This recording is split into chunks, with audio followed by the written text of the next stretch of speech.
Жол салынганга чейин гардеробумдун көп бөлүгү кепка, шляпа, панамалар болчу. Азыр канча жолук менде бар экен көрсөтөйүнбү? Кечээ күнү сиңдилериме 1-200 жолук тараттым окшойт. Жолукту моундай салынган жакшы көрөм. Көбүнчө төрпүштүк жолук эмес, а моундай шарфтарды алам.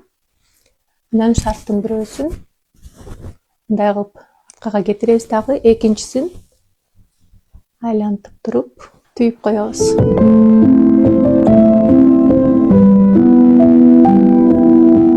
Жалтырап калган жүзүм менен кечке эле мактангым келип атпайбы? Ар бир стористе бирден менден лайфхак деп убада берем.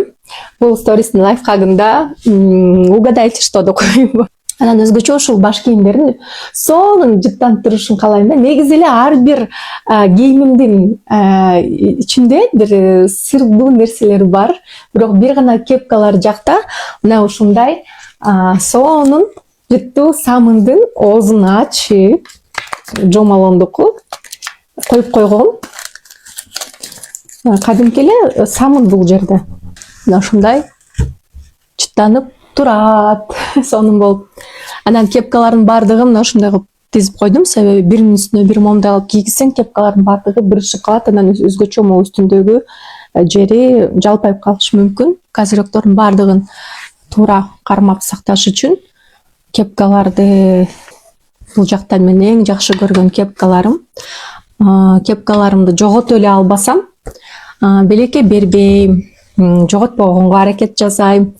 Азыр сиздер менен менин кепкаларымды санайбыз.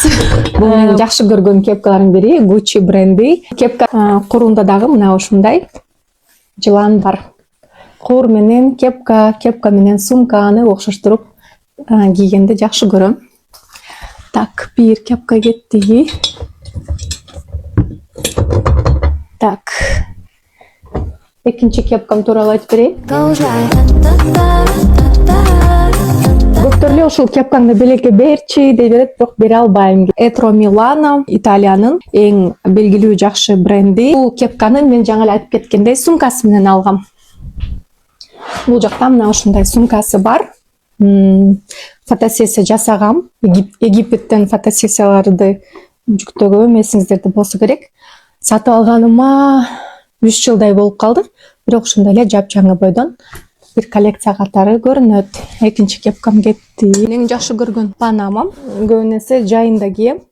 Бул панаманын дагы өзүнүн жолугу бар.